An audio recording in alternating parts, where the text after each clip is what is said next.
ఎర్రని కందులు, నల్లని కందులు, ఈ పప్పు చేయకముందు వచ్చే కందులు అన్నమాట.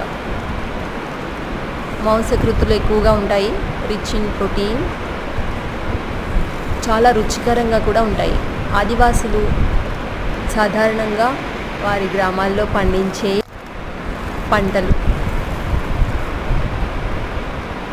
కొన్ని తెల్లనివి కూడా ఉన్నాయి, మనం సాధారణంగా బయట తినేవి.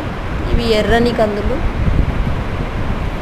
ఇవి కూడా చాలా రుచికరంగా ఉంటాయి, ఎందుకంటే తక్కువగా వాళ్ళు పెస్టిసైడ్స్ వేస్తుంటారు, చాలా తక్కువ మందులు వాడుతూ ఉంటారు, ఎందుకంటే వాళ్ళు ఇంట్లోకే సరిపడా చేసుకుంటారు కనుక, సాగు చేస్తారు కనుక